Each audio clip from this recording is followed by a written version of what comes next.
first contact with gold wasn't through markets or spreadsheets or technical charts, but it was through my father. Therefore, I'd like to take you on a journey with me back in time to when I was around 12 years old. And I can remember this moment so vividly as if it was just yesterday. Me standing in my father's study on this warm day of spring. The curtains are drawn and there's this heavy smell of freshly brewed tea and old books in the air. He really loved his tea. But this time he didn't talk about tea. He takes my hand and places something inside of it.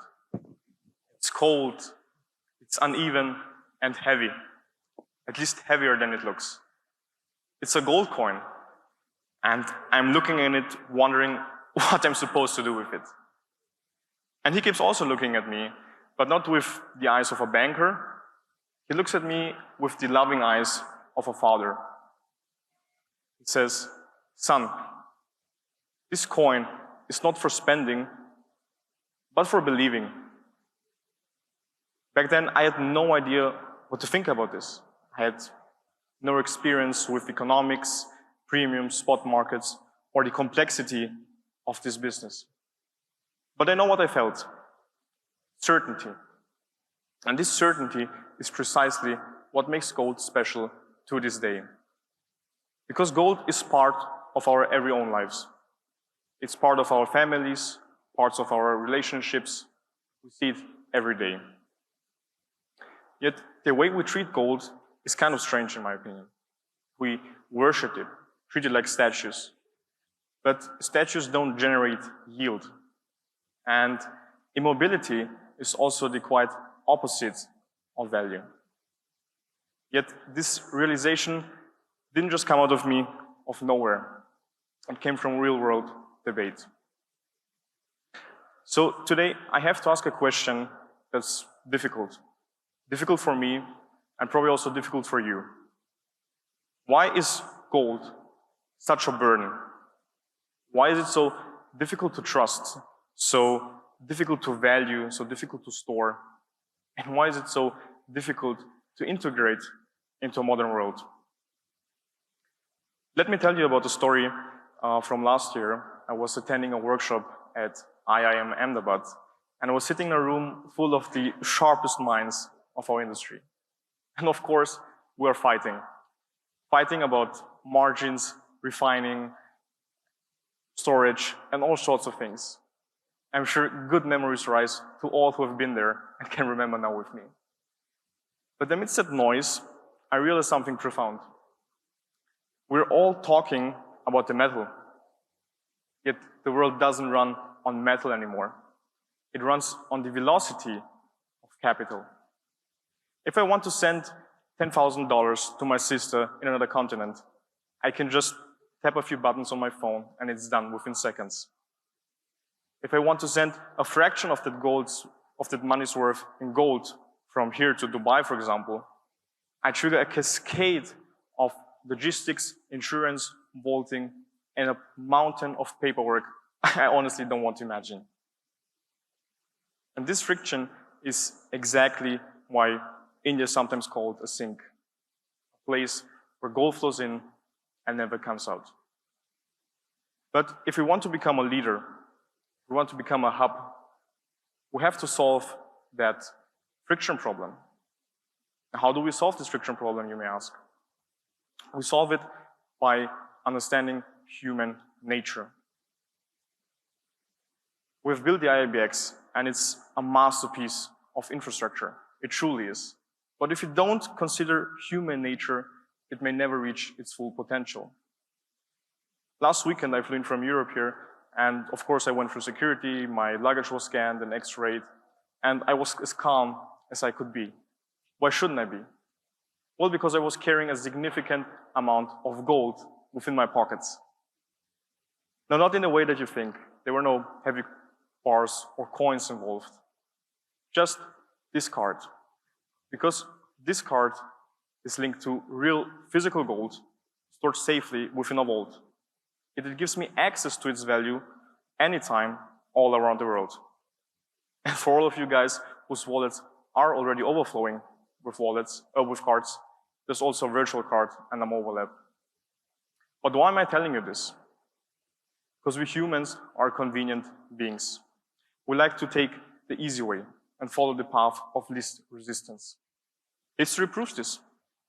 For example, when the Gold Control Act was enforced, people didn't stop buying gold. They found other ways, unregulated ways to do so. Or if you're on a diet, for example, and you want to lose some weight, you're eventually going to fail if you keep unhealthy food or snacks at home. So the lesson from this, especially for the regulators, is to make the desired path, the regulated path, the path of least resistance. Make it a straightforward path that everyone wants to follow willingly. But how do we do this? How do we achieve this? How do we bridge the gap between the coin my father gave me, this card, and the future? We need certain architectural solutions to do so.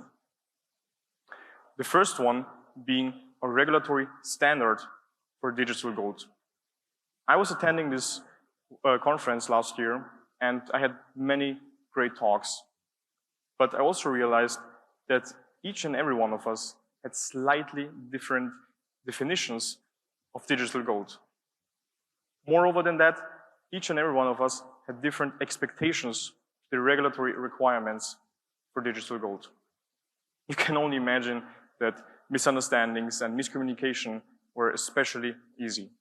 Picture this not only in a small room, but over a nation or global market. So this goes out to the regulators again. We need a regulatory standard for digital gold. Find a clear and legal standard for digital gold.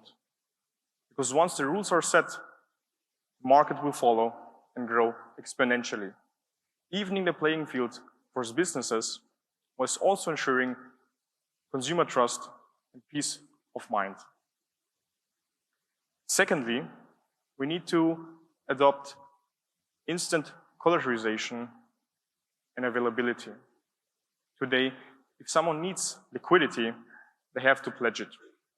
Personally, I'm not a big fan of this due to deductions, recertifying, and generally the friction that's involved in this process.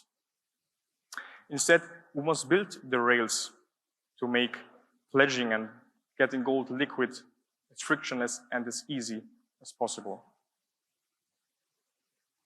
If I want to send gold to my sister now, it's a hassle. I can't.